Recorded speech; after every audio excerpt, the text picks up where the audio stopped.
¿Quieren hablar de algún tema en especial? ¿Me quieren preguntar algo? Doc, ¿yo le puedo hacer unas preguntas? Por supuesto.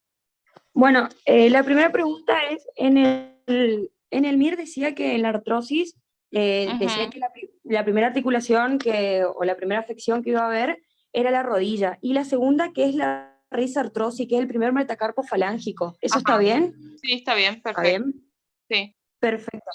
Pero La otra acuérdense que consulta no, es... para ver, ah, te hago un. Sería raro que alguien te pregunte eso, ¿sí? Bueno, yo por lo menos si te pregunto, no te preguntaría cuál es la primera articulación que se afecta en la artrosis. Sí te preguntaría cuáles son las articulaciones que se pueden afectar en la artrosis y cuáles son las tres características que afectan la DIF, que son las interfalángicas distales. Acuérdense, la IJ, la artrosis y la artritis psoriásica.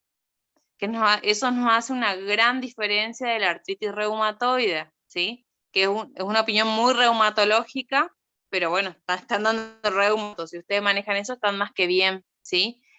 Eh, ¿Está? sí, Doc. ¿Me permite hacerle otra pregunta? Por supuesto. Doc, en lupus nosotros dimos la clase con usted y bueno, él dijo que era muy importante que se criterios para biopsia renal Ajá, y los criterios más que nada de la clase 3, 4 y 5 porque son los que llevan el tratamiento más que nada. exacto. Bueno, usted también nos dijo que ya no se usaba más esta clasificación de los criterios que tenía 11 criterios, que en realidad son 11 criterios, que era lo del eritema, malal, No rush se discoide y usa todas más esas cosas. el de 1800 y pico, se usa mucho ahora el del SLIC de 2012 y hay uno de 2019, que en líneas generales lo que abarca es que divide en dos, antes los criterios allá de 1980, por darte un número, no me acuerdo si era 82, 83 o qué año, en una sola lista abarcaba todos los ítems. Y ahora lo que hace el SLIC de criterio divide mitad clínico y mitad secco, ¿sí? Obviamente siempre, acuérdense, la anemia es hemolítica para criterio, pero la anemia más común del lupus es la anemia de trastornos crónicos. La plaquetopenia, la leucopenia, no la linfopenia, porque la linfopenia eso no lo tratamos, pero la linfopenia entra como criterio de actividad, no de diagnóstico. Entonces, leucopenia, anemia hemolítica, plaquetopenia, afecta el sistema nervioso central, piel, ya sea agudo, rash malar, subagudo o crónico. Antes se usaban mucho las úlceras orales, ahora quedó un poquito más eh, de lado, igual que la alopecia, igual es algo que siempre vamos a preguntar en el examen físico, si tiene el paciente. Bueno, obviamente lo nefrológico, después se pregunta, clínico no me acuerdo más, pero es como que lo mismo de siempre, afectación pleural con la afectación de los pericardios y la pleura, y después cuando se divide en serológico, ahí arranca los anticuerpos para SAF, la BDRL, la CUMS, bueno, el FAN, el DNA, el complemento bajo, y también, también incluye el SM, que le da importancia, que acuérdense que el SM es marcador de lupus, como el RNP es marcador de enfermedad mixta. Después podemos tener un montón de discusiones que ya, eso ya lo dejan al especialista, pero en líneas generales el SM lupus, el RNP mixta, y para pensar que puede estar frente a un Sjögren, tiene que estar el Royal Lab. Si bien el Royal Lab puede estar en el lupus, pero si yo tengo un paciente con boca seca, FAN, Royal, lo primero que pienso que es un Sjögren, por ejemplo. Bueno, la pregunta, Doc, más que nada es si está mal si le decimos esa escala de 11 porque tenemos más fácil nosotros por los apuntes, digamos que la tenemos más a mano, que creo que Y todos la sí, está mal porque aprendimos. no se usa más. Ah, ok, ta. Es muy fácil parte del otro, porque es con lo que vas a hacer diagnóstico, y aparte, si bien no te van a preguntar qué es criterio de lupus, hay casos clínicos, ¿está? Así que, Dale, doc. y bueno, y acuérdense que el tratamiento para la nefritis lúpica, vamos a hacer, dependiendo el tratamiento no es igual para todas las afectaciones. Por ejemplo, si yo tengo una pericarditis, tengo una pleuritis, yo le voy a dar corticoide.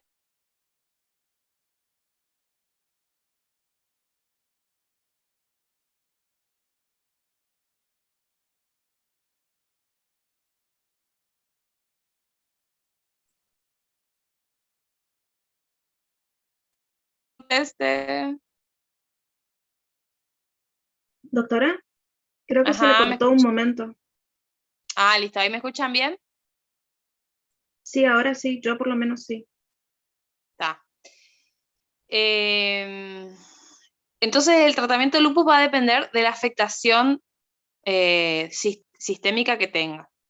Lo más común y lo que más debemos manejar todo, pero o sea, lo que más se va a preguntar en líneas generales en todos los ámbitos, siempre va a ser la nefritis lúpica, porque es algo muy característico del lupus. Entonces, acuérdense que paciente con lupus, yo le voy a hacer un pulso, con nefritis lúpica le voy a hacer un pulso de corticoide de metilprednisolona por 3 días, que puede ser de 500 miligramos a 1 gramo. Después del tercer día, paso ese pulso que estaba haciendo en la vena, paso vía oral a 40 miligramos de meprednisona o prednisona, ¿sí? Esos dos tipos de corticoides podemos usar. Y ahí voy a elegir un ahorrador de corticoide. ¿Por qué? Porque el corticoide es buenísimo, apaga el incendio, pero a largo plazo va a generar efectos adversos. Y eso yo lo tengo que mitigar con otro tratamiento. Y ahí estaríamos hablando de un ahorrador de corticoide y se divide en dos el tratamiento, como de inicio y de mantenimiento, ¿sí?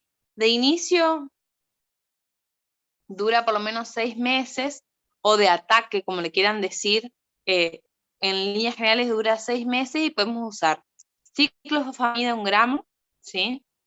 Que lo que más miedo le tenemos a la ciclofosfamida o más respeto es que puede dar infertilidad en las mujeres, ¿sí? Y puede dar citopenias, ¿está? Y obviamente las indicaciones de uso que tiene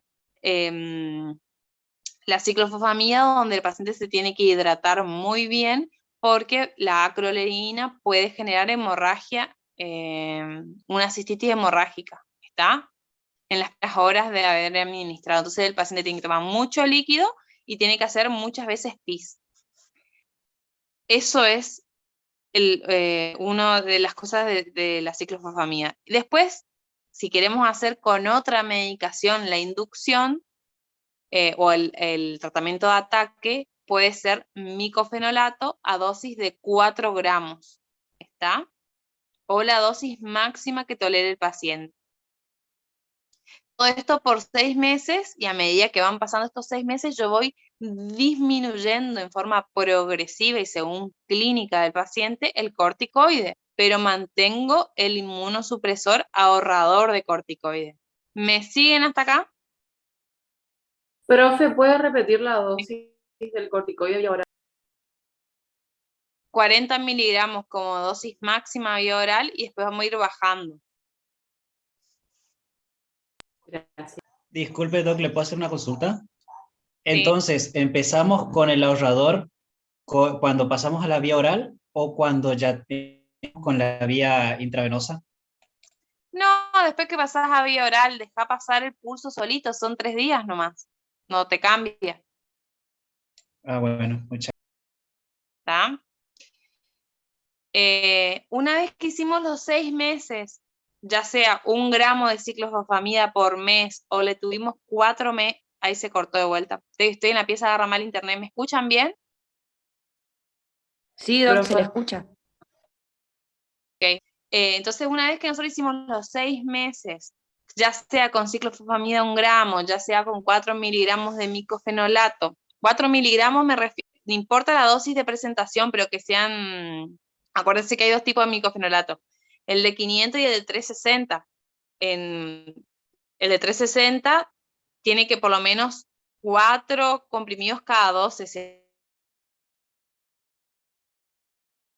sería. ¿Está? Es una dosis equivalente entonces, me perdí que está contando. Entonces una vez que hacemos los 6 meses, yo ya pónganle que a los 6 meses ya mi paciente ya debe estar con 10 miligramos de corticoide o menos, 8.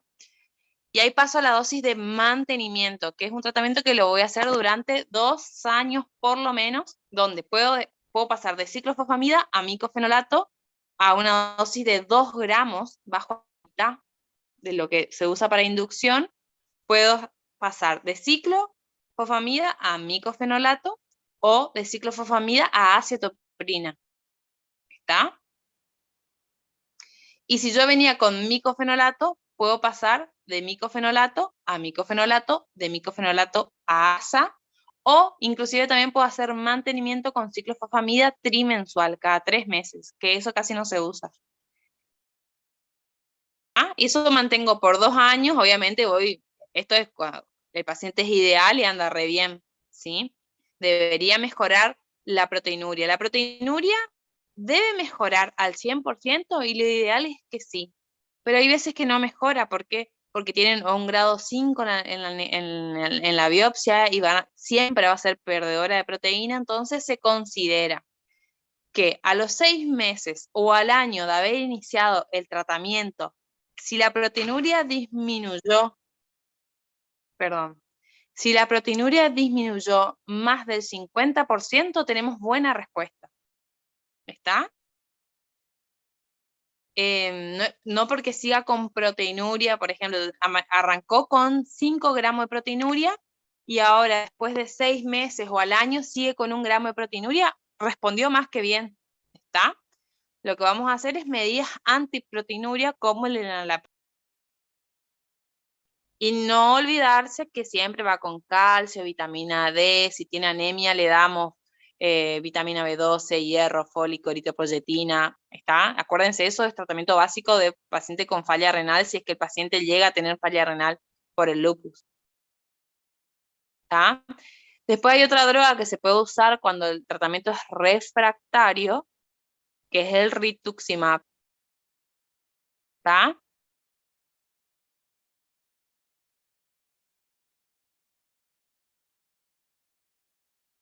Doc, ¿Qué ¿me otro permite tema? hacerle otra pregunta?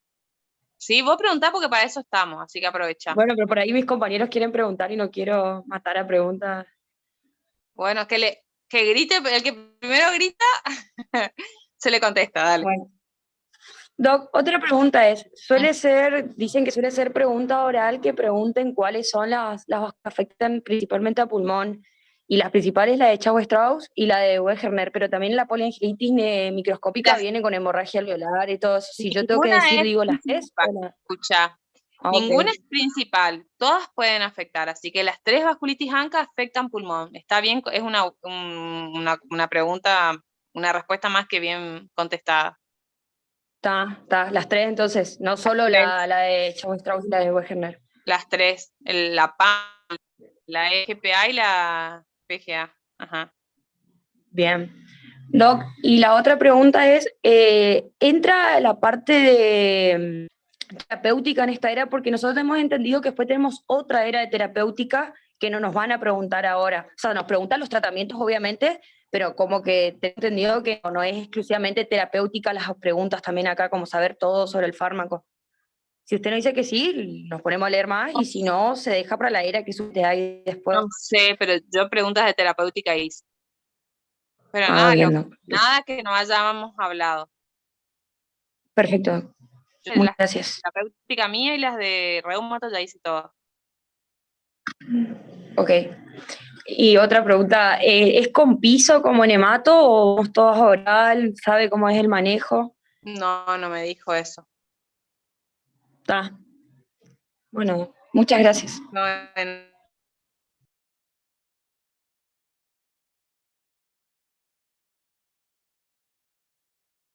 ¿algo más que quieran?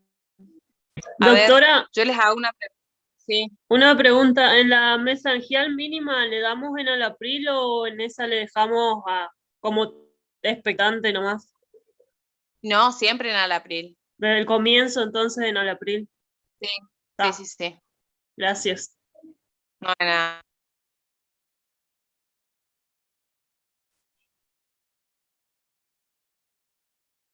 Bueno, yo les voy tirando así como tips que, para que repasen. Vasculitis ANCA, obvio. Los tipos de causas que pueden generar artritis cristálicas, ¿sí? Nosotros hablamos de dos, pero acuérdense que también está, clínicamente es todo lo mismo, pero hay diferencias en el líquido, ¿sí? Cuando uno va a mirar el líquido articular y la birrefringencia, si tiene o no tiene, y la forma que va a tener el cristal. Entonces podemos hablar de oxalato de calcio, pirofosfato de calcio, urato monosódico. Ni hablar del tratamiento de la artritis reumatoide. Eso están sabiendo, ¿no?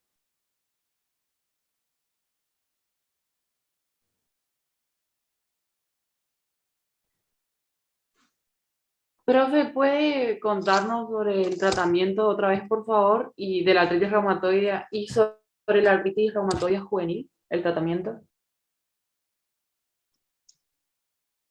El tratamiento de la artritis juvenil o de la artritis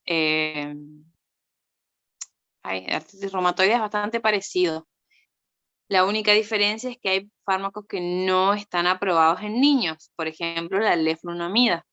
Entonces, pacientes, yo le voy a hablar ahora de lo que es artritis reumatoide. La artritis reumatoide o cualquier tipo de artritis, no importa si es reumatoide, si sea juvenil, si es por lupus o en un paciente con, no sé, con esclerodermia o Sjögren, no se usa más de 10 miligramos de meprednisona, ¿está? Ese es el primer escalón asociado a los analgésicos. El segundo escalón va a ser adicional un DIMARS o un ahorrador de corticoide que me permita a mí el control de la enfermedad y poder empezar a bajar el corticoide. A la cabeza, y nuestro caballito de batalla es el metotrexato, ¿está? Que puede venir oral, subcutáneo o intramuscular. Generalmente uno empieza oral con 15 miligramos y va controlando mes a mes, ¿sí? Porque no tiene un efecto inmediato, hay que darle tiempo, es como plantar una semillita y esperar que crezcan las raíces. Entonces, yo voy a ir controlando con laboratorio y examen físico cómo va evolucionando el paciente mes a mes, el primer tiempo hasta poder llegar a la remisión de la enfermedad, y eso significa no tener actividad inflamatoria y tener un laboratorio compatible con la normalidad. ¿Me siguen? Porque se me conecta y se me desconecta internet. No sé si me Sí, escuchan bien. Sí, profe. Perfecto. Entonces, yo le voy agregando el DIMARS, que es el metotrexato a la cabeza, ¿sí? Puedo empezar por leflu, puedo empezar por otra cosa, pero siempre reumatólogo que ustedes hablen va a arrancar por metotrexato, 15 miligramos, y voy aumentando, y voy controlando el hepatograma. El metotrexato siempre asociado a ácido fólico porque da anemia, ¿está? Porque acuérdense que el mecanismo de acción del metotrexato es análogo al ácido fólico. Entonces si yo no le doy ácido fólico, entra y ocupa el ácido fólico de mi glóbulo rojo y me genera anemia.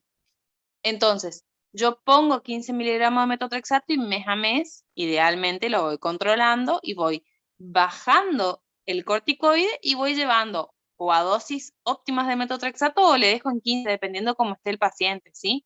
Hay pacientes que tienen una artritis que es de muy fácil manejo, yo le voy sacando rápido el corticoide, y eso uno también hace con la experiencia de saber el momento, o sea, si el paciente va a ser respondedor rápido, entonces uno puede hacer una bajada rápida de corticoides. Yo en 2 semanas le puedo dejar 5 corticoides y le dejo con 15 o poquito, voy aumentando, de 15 voy a 20, de ahí planteo pasarla a subcutáneo, tiene mejor como biodisponibilidad, o le llevo a dosis máxima 25, si con eso yo no logré suspender el corticoide y mitigar la actividad de la enfermedad, puedo plantearme hacer un tratamiento combinado con leflunomida, ¿está? O sulfasalacina, ¿sí? Inclusive yo puedo tener sulfa, leflu y metotrexato todo en el mismo paciente. Pero acuérdense, la sulfasalacina solita no sirve porque no ha demostrado que retrase la progresión de las erosiones, que es lo que hace la enfermedad, generar erosión en el hueso. Entonces yo quiero inhibir totalmente la erosión para que no se deforme, ¿tá? Y que el paciente no tenga discapacidad. Y si Profe, no retrasa, perdón, para les termino de redondear esta idea. Si no retrasa la erosión es porque no termina de desinflamar del todo, ¿sí? Porque mientras está inflamado se está rompiendo el hueso, sí.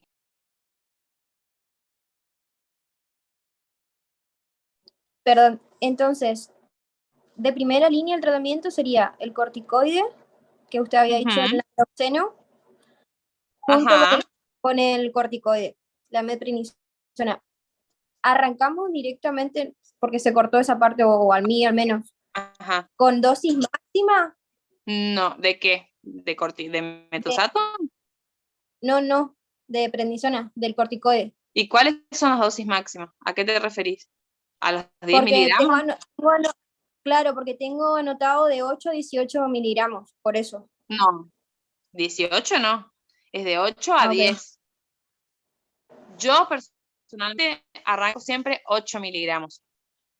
Si el paciente es re diabético, no quiere tomar corticoide y te pone los 1000 peros, yo por ahí puedo llegar y no está tan inflamado porque los pacientes vienen hecho pelota, puedo llegar a plantear usar 4 miligramos en paciente diabético o paciente que tenga, no sé, esclerodermia para cuidar. Acuérdense que el corticoide en los pacientes con esclerodermia genera crisis renal esclerodérmica, tengo que tener cuidado.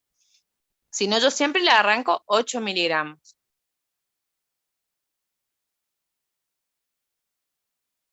Porque acuérdense que 8 miligramos de meprednisona. Porque después, si bien la meprednisona también podemos conseguirla en 10 miligramos, pero tendríamos que partir la pastilla porque viene 40, la prednisona viene de 10 entera. A mí me gusta mucho más la meprednisona viene de 8 entera, ¿sí? Y si yo quisiera tomar 10 de meprednisona, tengo que comprar la de 40 y partir en 4. Y cada triangulito vale 10, ¿se entiende? Y después, la que sí viene entera de presentación de 10 es la prednisona de marca Metilpres, que no es que no me gusta, sino que soy más de la meprednisona para el tratamiento de la artritis. Y sí, vamos a ponerle que 8 o 10 la dosis máxima que le podemos dar para algo articular. Yo le arranco la dosis máxima entonces.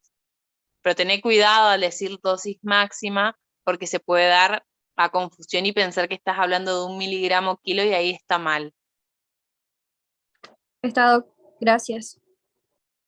Bueno, entonces una vez que yo arranqué el tratamiento con DIMARS o ahorrador de corticoides, voy viendo la evolución del paciente. Entonces, ¿qué puede pasar? Que el paciente ande recontra re bien o que a pesar del tratamiento combinado, el paciente sigue activo, yo sigo con corticoides, entonces yo me tengo que plantear el tratamiento biológico. Y para elegir el tratamiento biológico voy a tener algunas características que tiene el paciente para definir cuál es el mejor o el que menos problema de salud o efecto adverso le va a traer. Si el paciente tiene, obviamente al paciente le tenés que preparar, ¿no es cierto?, para la inmunosupresión, pídanle laboratorios, PP, factor reumatoideo, FAN, serología viral, PPD, radiografías. Si tiene, por ejemplo, un paciente que tiene FAN 1 en 640, la verdad que yo no elegiría un anti-TNF porque el anti-TNF tiene alto riesgo de generar un lupus-like, ¿sí? O sea, yo le estaría generando una enfermedad de origen farmacológico tipo lupus al paciente. Entonces yo me voy por hacia otro lado, ¿está? Si yo tengo un paciente que tiene diverticulitis, yo no le pondría un tocilizumab porque sé que el tocilizumab genera perforación intestinal. ¿Ah? Si yo tuviera un paciente que tiene una uveitis, o sea, una inflamación de la uvea en el ojo, yo sé que el único que puede recibir es el adalimumab, un anti-TNF. Si tengo una paciente embarazada, el único que puede recibir es el certolizumab-pegol, ¿está? Dependiendo de la característica del paciente es el biológico que voy a elegir. Pero en líneas generales pónganle que tengo un paciente que la verdad que no tiene FAM positivo, no está embarazado, no tiene diverticulitis, no tiene uveitis, puede recibir cualquiera de los biológicos. Yo generalmente se debe empezar, no está eso no está escrito en ningún libro, pero lo que uno hace siempre es arrancar por un anti-TNF, ¿está? Acuérdense que eran 5 en la familia, dependiendo cuál, puede usarse por semana, cada 2 semanas o mensual, ¿está? Y con eso vamos a esperar su acción al mes ya hace efecto, pero para decir que funcionó tiene que pasar de 3 a 6 meses, ¿está? Una vez que el paciente anduvo bien con el biológico, yo empiezo al mes del paciente, si el paciente anda bien, yo lo primero que voy a intentar sacarle es el corticoide, que jamás se saca de una, se va haciendo un descenso paulatino hasta llegar a dosis bien bajitas, y ahí suspendemos, y si el paciente venía con tratamiento combinado con leflunomida, metotrexato, yo lo primero que hago también, acompañado al descenso de corticoide, le saco la leflunomida, por ejemplo. ¿Está? Acuérdense que hay pacientes que pueden pasar a biológico porque hacen hepatotoxicidad, o sea que ya no venían, o sea, la idea del biológico es que no tengan que recibir o requerir el uso de metotrexato. Eso yo les nombré que hay medicaciones biológicas que demostraron ser eficaces como monoterapia, que no necesitan el metotrexato asociado. Entonces yo tengo un paciente que me hizo falla a metotrexato, no es falla, ¿cómo es? Efecto adverso o hepatotoxicidad, que es lo que más habitualmente puede pasar. Yo voy a elegir una droga que se pueda usar como monoterapia. Ejemplo, abatacept, tocilizumab, tofacitinib, ¿está?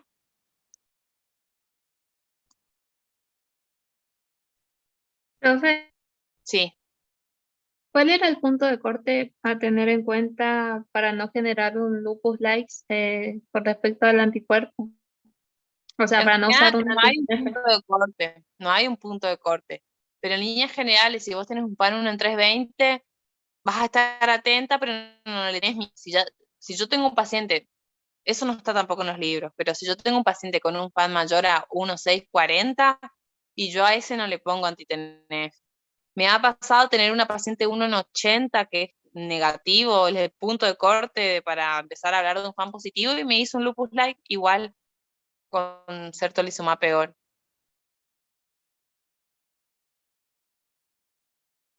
Disculpe, Doc, profesora.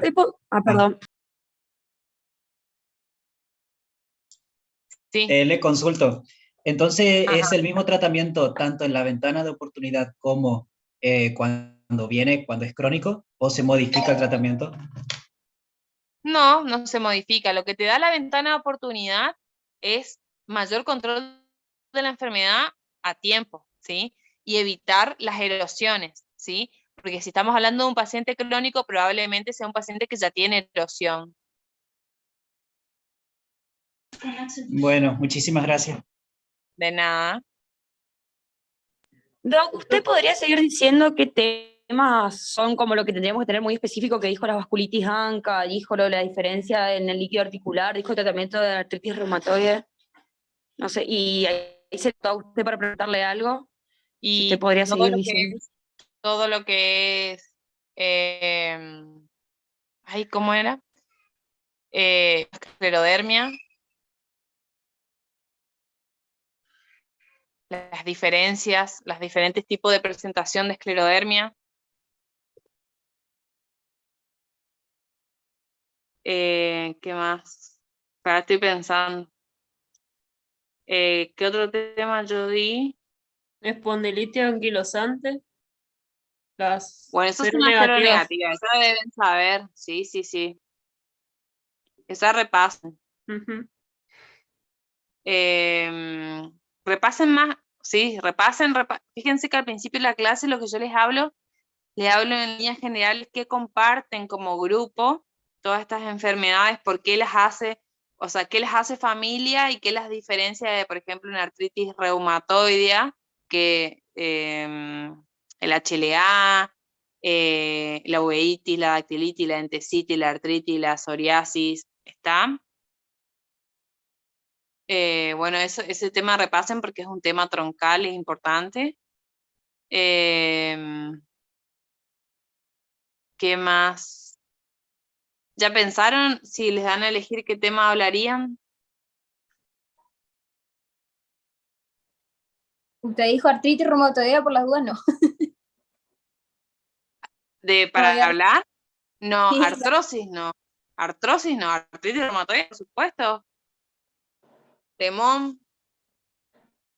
Pero la pero artritis reumatoidea tienen que decir los criterios de clasificación, obviamente la definición, que le gusta más, mayor predilección por el sexo femenino, los criterios de clasificación que afectan articulaciones de pequeño calibre, entonces los que vamos a buscar en el laboratorio, cómo vamos a iniciar el tratamiento, está más que bien hablado, ¿eh?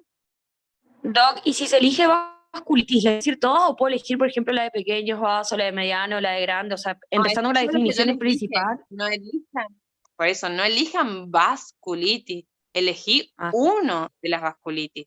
Si ok. vos querés, o sea, vasculitis ANCA es un muy buen tema, ¿está? Decir que obviamente que es la vasculitis, la inflamación de los vasos, va a afectar a pequeños vasos, hay 3 tipos, y ahí vos vas hablando de los anticuerpos y qué, más o menos qué clínica da cada una, ¿cómo tratás? Si haces biopsia o no, ¿está?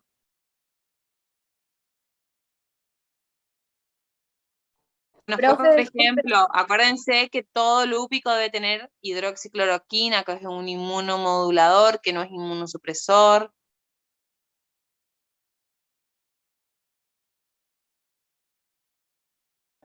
Profe, una pregunta, ¿los pulsos Sí.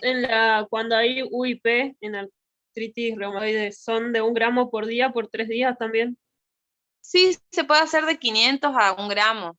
La Ajá, idea siempre es darle la menor dosis de corticoide posible para obtener un beneficio.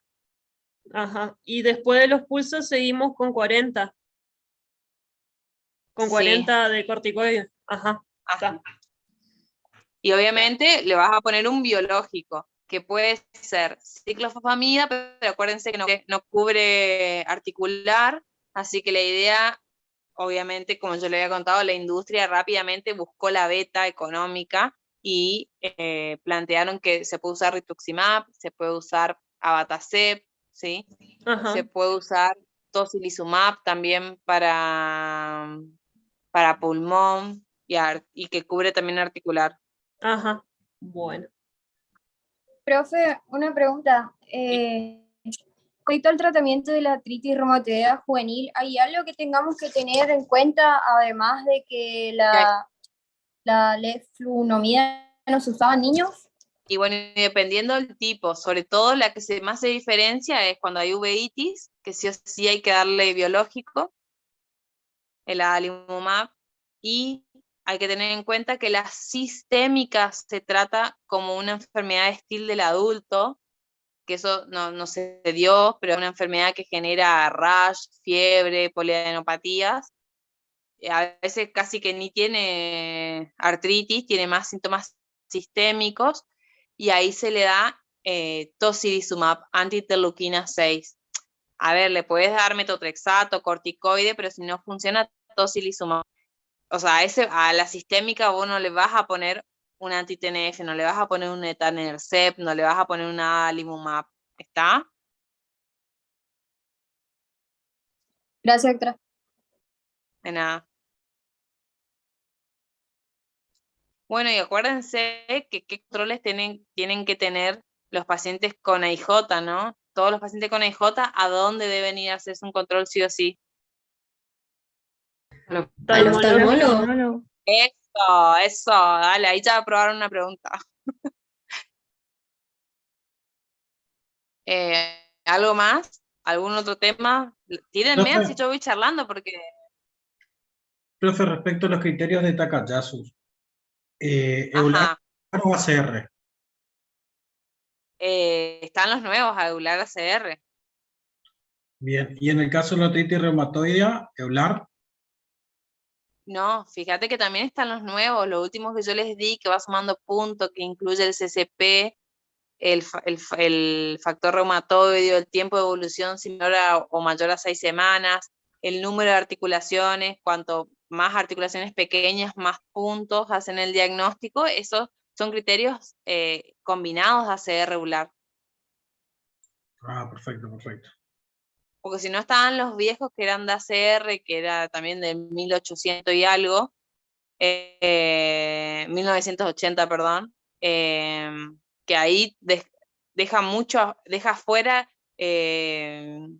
a los pacientes que tienen enfermedad de nuevo, ¿entendés? O sea, nuevita, de reciente diagnóstico.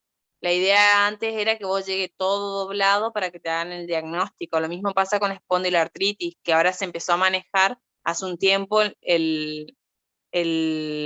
definición de espondiloartritis axial no radiográfica, que eso quiere decir que un paciente tiene dolor lumbar inflamatorio, eso todos tienen que estar sabiendo, ¿eh?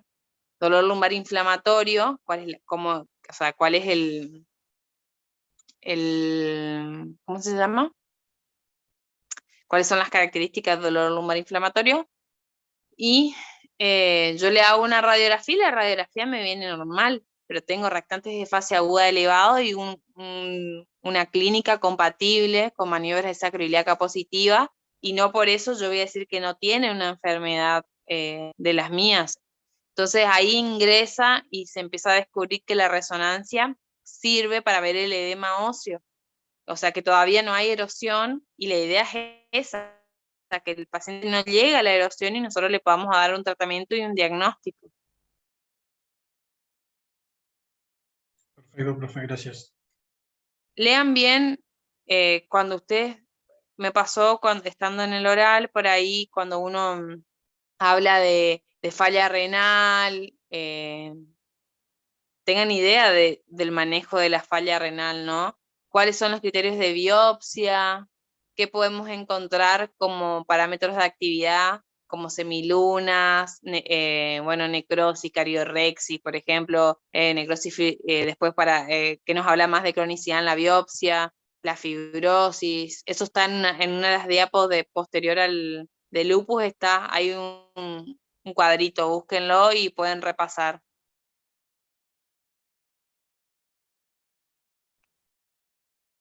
Esclerodermia, ¿se acuerdan las diferencias, no? Que está la esclerodermia difusa, todos son esclerosis sistémica.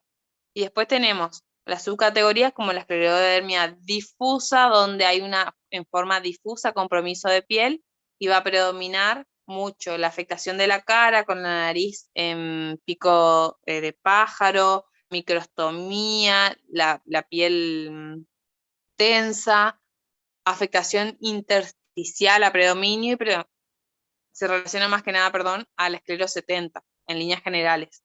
Después tenemos la esclerodermia limitada, que es limitada a manos, se asocia muchísimo al fenómeno de Raynaud, ¿sí? Acuérdense, y genera más hipertensión pulmonar y asociado al centrómero, y si bien está en desuso, pero le va a quedar esa etiqueta del CREST, que son la calcinosis, el Raynaud, la alteración del esófago, del esfínter esofágico inferior, las telangiectasias, la esclerodactilia.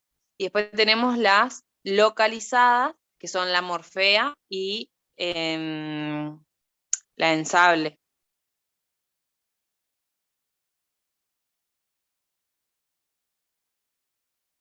Después, ¿qué otro tema hablamos? Bueno, hablamos de...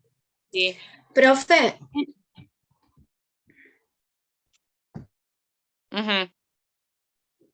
no, que ahí diferenciar en la esclerodermia cuando da la fibrosis pulmonar que te da una NSIP y en cambio la artritis reumatoidea te da la UIP. Exacto, muy bien. Y después, miren, hay preguntas que son así muy teóricas, que son muy de libros, que elija, marque la correcta y no sé. El cielo es verde, rosado, ¿tá? Y después hay preguntas donde se les da un caso clínico y ustedes donde tienen que elegir la mejor opción, ¿está? O sea, la opción más correcta, ¿sí? Por ejemplo, yo tengo una vasculitis ANCA. O sea, ustedes tienen alta sospecha que tengo vasculitis ANCA y yo ingreso con el riñón tronado. ¿Ustedes qué van a hacer? ¿Me biopsiarían primero o me iniciarían tratamiento? Y me van a Iniciar hacer tratamiento. tratamiento. Exacto. O sea, la biopsia no se ve frenada por el tratamiento. Yo le puedo largar 3 pulsos de corticoide y la biopsio. Hasta un mes después puedo usar la biopsia de aunque haya iniciado el tratamiento, ¿está? Ustedes sí o sí inician. Muchas veces no podés hacer biopsia, tenés que tratar a ciegas, así que si tienen alta sospecha clínica, ustedes tienen que tratar, ¿está? Doc, le vuelvo a hacer otra pregunta. Cuando vemos CARI y injuria renal en lupus, ¿se pide primero el full house de anticuerpo y después la biopsia renal? No, porque el full house viene asociada a la biopsia renal, porque cuando vos haces la biopsia renal, el patólogo ve el pedazo de riñón que vos le estás mandando y a su vez hace inmunofluorescencia, o sea, tiñe y ve si hay depósitos en la inmunofluorescencia de estos anticuerpos, sí, vamos a decir, no es anticuerpo, pero de este material que sea el C3, el C4, el C1Q, la IgG, IgM y el fibrinógeno, ¿está? Si hablamos del full house, es una decisión del patólogo, ¿sí? Pero si yo tengo un full house o tengo depósito de muchos complejos inmunes, que son estos que le estoy nombrando, es una biopsia de lupus hasta que se demuestre lo contrario, que eso hace la gran diferencia con las biopsias de las vasculitis ANCA, que son pausinmunes. ¿Qué quiere decir? Que no hay depósito de inmunocomplejo, ¿está? Gracias, Doc, gracias. No. Profe, una consulta. Con respecto a la osteoporosis, uno de los Ajá. criterios para iniciar el tratamiento dice tratamiento prolongado de glucocorticoides, pero Ujú. prolongado se refiere a una que sea un tratamiento que haya sustitución total o un tratamiento que dure más de 15 días a No, 3 meses. un tratamiento prolongado se considera, a ver, yo no sé lo que les dio la doctora, pero les cuento lo que yo sé. Obviamente ella es más experta que yo, pero nosotros consideramos una dosis acumulativa mayor de 7,5 por más de 3 meses ya como riesgo para osteoporosis. Muchas veces, si yo tengo una nefritis, también se plantea esto. Por ejemplo, en la artritis reumatoide o en la artritis no vamos a usar 8, pónganle, ¿sí? Se supone que yo dentro de 3 meses con 8 ya le debería estar sacando si actuó bien y si el paciente viene a control y todas las cosas bien, no haría falta. Pero se plantea, por ejemplo, en pacientes una vasculitis ANCA que está con una hemorragia alveolar y está escupiendo sangre, yo le voy a poner altas dosis de corticoides, sé que un buen tiempo va a permanecer con altas dosis de corticoide, yo ya me puedo plantear, inclusive iniciar con ivandronato y evitar la resorción ósea. ¿Está? Ivandronato, risedronato con algún antirresortivo y ya tratar al paciente. ¿Por qué? Porque mucho se usa el FRAX, que no sé si habrán hablado, que es un índice de riesgo de fractura del paciente. ¿Está? Si vos no tenés densitometría para calcular la densidad ósea del paciente, vos podés hacer mediante el FRAX un estimativo de cuánto riesgo tiene de fractura el paciente, por uso de corticoide, por menopausia precoz, por algún uso de algún tratamiento específico como hidroclorotiazida, por ejemplo, para dar un ejemplo. Si es sedentario, si es gordo, si es hipertenso, y todo eso te da un riesgo de fractura, ¿está? Sí, Doc, gracias. Yo incluso creo que la doctora Miguel se está manejando con el FRAX para iniciar el tratamiento porque por esa zona no hay densitómetro. Doctora, entonces más de 7,5 por 3 meses o más, le damos bifosfonato para evitar la osteoporosis. No digas edad. Vos decirle se puede plantear Se tratamiento. podría dar. Ajá, se podría dar y obviamente vos antes de darle ivandronato rápidamente, primero se tienen que acordar esto. El calcio lo tenemos que aportar, ya sea con comida o con medicación. Pero el calcio no. Pero ¿quién le abre la puerta que se absorbe la vitamina D? Ajá. O sea, si yo no tengo vitamina D para pagar, no sirve. Primero que nada, lo que hago es dosaje de vitamina D y llevo a valores normales, Ajá. ¿sí? Entonces yo le doy aporte de vitamina D, dependiendo, generalmente menor de 30, hablamos de insuficiencia de vitamina D. Se puede plantear una carga de vitamina D que se le da una ampolla o una cápsula de 100.000 unidades por 15 días, o sea, cada 15 días por 2 meses, ¿sí? Ajá. Y de ahí hago un mantenimiento mensual, puede ser o una ampolla o una cápsula mensual o 7 gotas semanales de vitamina D en una rodaja de pan. ¿Tá? Una vez que yo tengo valores normales de vitamina D, yo ahí me estoy asegurando que la vitamina D le está invitando a pasar al calcio por el intestino y ingresa a nuestro cuerpo. Entonces ahí es que yo le voy a dar el antirresortivo, ¿sí? Que es lo más común, pero ahora les hago una salvedad. El antirresortivo, sea ivandronato, risedronato, alendronato, para que vaya, agarre este calcio y lo guarde en el hueso. ¿Está? Pero es un poquito más complicado la osteoporosis porque hay que estudiarla y ver en qué fase está la osteoporosis y si no es secundaria, por ejemplo, a un hiperparatiroidismo, hay que ver la PTH, hay que ver los resortivos, tenemos, ¿cómo era? ¿Se acuerdan? No me sale, hay 2 para marcar formación ósea y para marcar resorción. ¿Qué me sale? El beta-cross-labs es uno. Formación osteocalcina y... Entonces, y si yo tengo un beta-cross-lab, mi paciente viene con una densitometría que tiene osteoporosis. Yo le pido un beta-cross-labs y el beta-cross-labs me da normal. Eso me quiere decir que ya no está rompiendo el hueso, o sea, que probablemente ya haya roto todo, entonces que yo le dé un antirresortivo no va a servir, ¿está? Ajá. Lo que yo por ahí tengo que plantearme ahí es un tratamiento que sea formador de hueso. Ajá, ¿Está? teriparatide. Exacto, correcto. Por eso hay que fijarse bien en qué fase está. Ajá. No es que todo es ivandronato. Después, obviamente, el efecto adverso más temido de los antirresortivos es la necrosis ósea mandibular, que también lo da el denosumab, ¿sí? Pero es tan raro, o sea, corre más riesgo de fractura que de tener esto. Lo que sí hay que tener cuidado y darle la recomendación en caso de una extracción o una manipulación del hueso, cuando el paciente se va a hacer algún arreglo dentario. Es muy común en el día que el odontólogo no le quiera tocar la boca al paciente. El tema es que tenés que suspenderle 8 meses para que vos puedas limpiar esta medicación del cuerpo. La otra vez me pasó que yo tengo una paciente que viene con osteoporosis. Yo cuando son osteoporosis pura, la verdad que prefiero enviárselas al endocrinólogo y que le haga un buen perfil fosfocálcico y vea la causa. A mí no es que me re gusta la osteoporosis.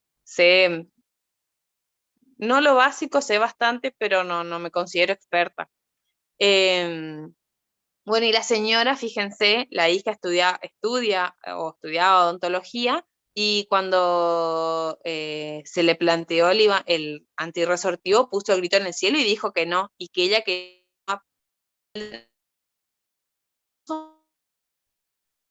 es una medicación antirresortiva también, ¿sí? Que también da necrosis ósea mandibular y se usa cada 6 meses y después sí o sí lo tenés que asociar a algún ivandronato, algún risedronato. Entonces, fíjense que tampoco la hija estaba muy bien en tema para recomendar a la mamá qué usar. Pero la señora vino con esa idea y no se la podía sacar. ¿Me entendieron lo que les quise transmitir? Sí, profe. Entonces ustedes eso tienen que saber porque les puede llegar a preguntar. Después un tema que es re lindo hablar para mí es la polimialgia reumática, que se asocia a la arteritis de células gigantes, que también es un lindo tema, es cortito, es fácil. Acuérdense, en pacientes mayores de 50 años, cefalea, claudicación intermitente, mandibular, genera más bursitis, pero con limitación de la cintura escapular y pelviana, con dolor, reactante facial aguda elevado. El tratamiento es el corticoide de 8 miligramos por 2 años, es la única enfermedad que se cura, la polimialgia, ¿no? Y que se puede asociar a ¿cómo se llama? A la arteritis de células gigantes, que es una vasculitis de grandes vasos que va a afectar sobre todo la temporal, puede dar aortitis y genera la ceguera, que es una de las causas de las urgencias en reumatología. Obviamente usted rémenla un poquito más, ¿no? Yo le estoy haciendo rapidito un resumen, pero fíjense que no es difícil. Ustedes dirían, sí, usted sabe por eso, pero es un tema que es llevadero. Doctora, una pregunta. ¿El halopurinol en la gota, si el paciente ya venía tomando, se suspende cuando hay una crisis aguda, se le sigue dando? Si ya No, venía tomando. se le sigue dando, se le sigue dando. Bueno. Pero si el paciente no tiene halopurinol, no le vas a arrancar en actividad, en gota aguda. Ajá. ¿Está? Sí. Y doctora, los anticuerpos, cuando pedimos, ¿cómo pedimos? ¿Panel de anticuerpos se dice o cómo es? ¿Qué anticuerpo? En Todos, por general. ejemplo, si quiero pedir varios. O pido el anticuerpo en específico. Tienes que pedir específico porque no hay panel de anticuerpos. Y aparte, si vos decís anticuerpo, panel de anticuerpo, ¿de qué? O sea, hay miles de especialidades. Muchos dicen el colágenograma, que a mí me duele el oído, no se dice inmunoserología, y vos tenés que aclarar. Y como yo siempre les digo, no van a pedir la parrillada inmunológica. Si yo te digo, estoy pensando que el paciente tiene una artritis reumatoidea,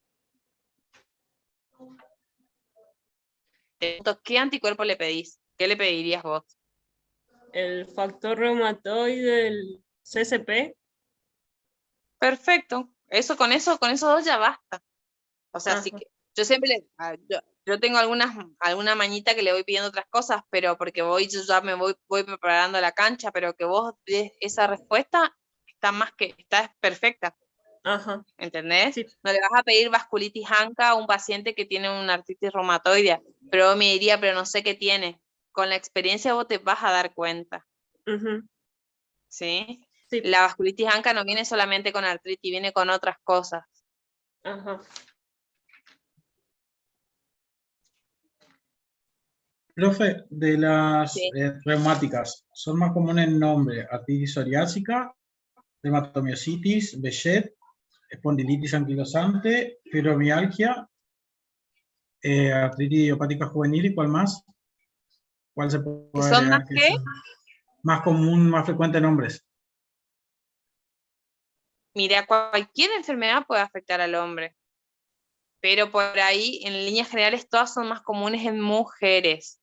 Pero sí, la artritis psoriásica se puede dar más en el hombre, el Behçet también, sobre todo la seronegativa se da más en el hombre, las artritis reactivas y todo.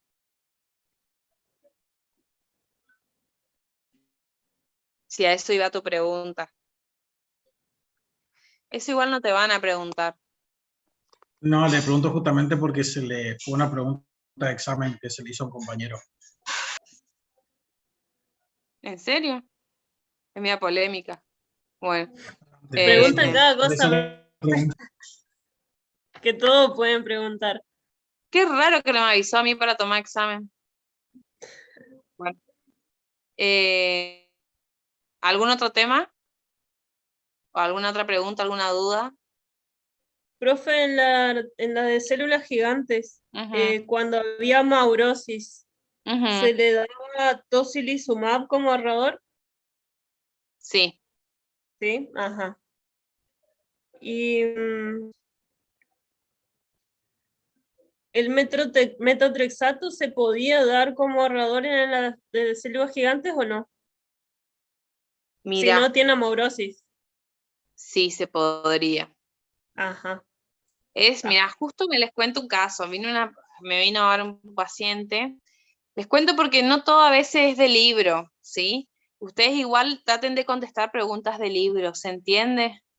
Porque yo les puedo aceptar el metotrexato, pero si alguien no está en el tema y no lo hace diariamente, les puede decir que está mal, porque eso es el libro, ¿sí? Pero fíjense, yo tengo una paciente que me cayó ahora 90 años, que en octubre del año pasado tuvo ceguera un ojo. Se fue al oftalmólogo y el oftalmólogo me la manda asumiendo que puede ser una arteritis de células.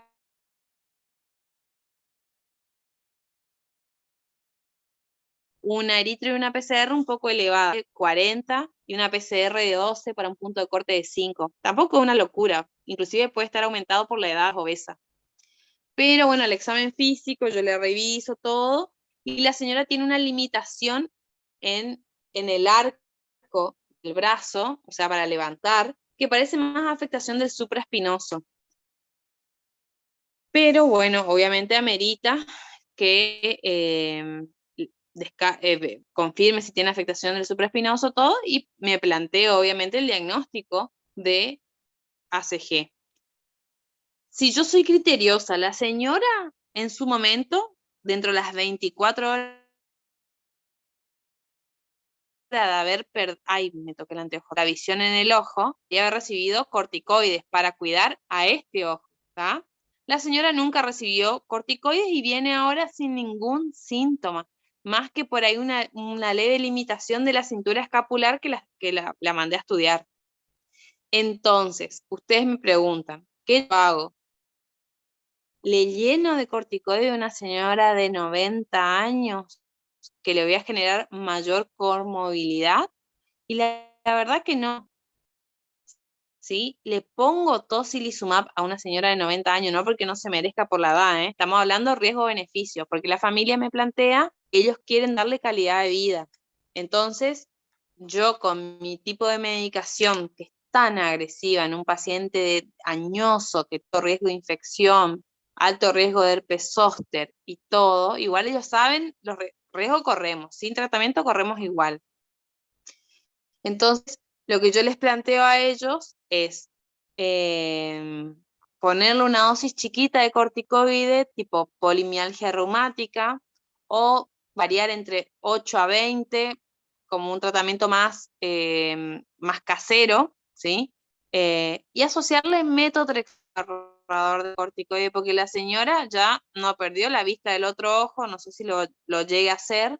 Le pedí un Doppler de arteria temporal y le planteé la biopsia, que obviamente yo sabía que me iban a decir que no, pero obviamente es su derecho y es mi obligación poder plantearla, con el riesgo de que la biopsia venga negativo, y no quiere decir que no tenga la enfermedad, porque acuérdense que da una lesión parcheada, por eso tiene que tener 2 centímetros la biopsia de temporal, ¿está? Entonces yo a esta señora sí le voy a, si yo la termino de asumir como una arteritis de células gigantes, sí le voy a poner metotrexato y le voy a poner una dosis chiquita de corticoide. Prácticamente le voy a terminar tratando como una polimialgia reumática más que una arteritis de células gigantes, porque la señora tiene 90 años y lo único que voy a hacer es aumentarle la comorbilidad. ¿Tá? Señora venga y me exija que yo le dé lo que, no es que no le estoy dando lo que corresponde, no me malentiendan, pero que la señora venga y me exija el tratamiento específico, que ella quiera dosis máxima y todo, y bueno, se le da como corresponde. Que en este caso yo no se le da pulso, pero se le da dosis alta de corticoide, por lo menos 40, 60. Y el tocilizumab. ¿Contesté tu pregunta? Sí, doctora. Lo que sería el tocilizumab. Ajá, si yo te pregunto, escucha, Yo te digo, viene una paciente de 70 años con eritrosedimentación de 60, de, no sé, 78, con pérdida de la visión del ojo derecho. Mi tratamiento es 8 miligramos de meprednisona más metotrexato o pulsos de corticoide y tocilizumab. ¿Vos qué me contestás? Pulso de corticoide y tocilizumab. Esto, ¿está? Ajá, Y después tenés los grises, como esta paciente que yo te conté, ¿sí? ajá. ¿Está? Sí. Que igual sería muy loco que alguien te plantee esto que pasa, pero podemos jugar así. Y doctora, ¿en la polimialgia también se da un ahorrador de corticoides? ¿O no? Con la Sí, dosis se da. sí. Inclusive se está estudiando ahora, todavía no está al 100% probado, pero se puede dar inclusive en la polimialgia el tocilizumab. Yo tengo ahora un paciente que tiene polimialgia reumática, que no tiene arteritis células gigantes y está con 8 miligramos de corticoide, leflunomida y metotrexato y sigue activo. Y ahora yo le planteé el uso de tocilizumab y me habilitaron. Así que yo tengo una polimialgia que arrancó tocilizumab. Ajá, bueno.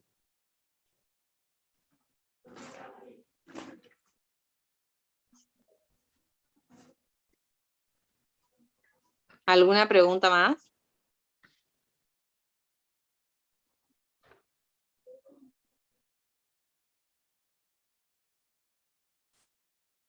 Bueno, lean, sean concisos, básicos, cortitos y al pie. No se mezclen, no se vayan por las ramas, ¿sí? Que la reumatología no es fácil, ¿está? Existen un montón de grises, pero solamente el que lo trata día a día puede discutirles, ¿está?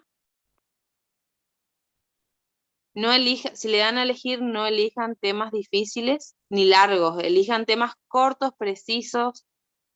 Si van, no sé, artritis cristálica, hablen de gota, no van a hablar de todas las artritis cristálicas, hablen de gota. ¿Ah? Por ejemplo. Si van a hablar de cero negativa, no van a hablar de espóndilo, de reactiva, no, elijan una artritis psoriásica, espondilita anquilosante.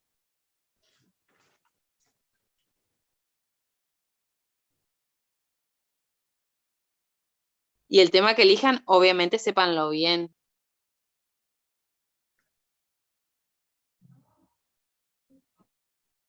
Bueno, yo voy a hablar con la doctora Miguel a ver si me puedo sumar al oral. Pasa que ella es presencial y yo no creo que viaje. Pero todo puede pasar, por ahí viajo y estoy. Y si no, les acompaño desde online y vemos. Sí, por favor. Que usted más concisa con las preguntas. Bueno, igual el examen tranquilo, piensen, no es difícil, son cosas que fuimos charlando a otro mundo, ¿está? Y bueno, éxitos, chicos. Gracias, profe, hasta luego. Gracias. Gracias, Nos doctora. vemos. Chau, chau. Gracias.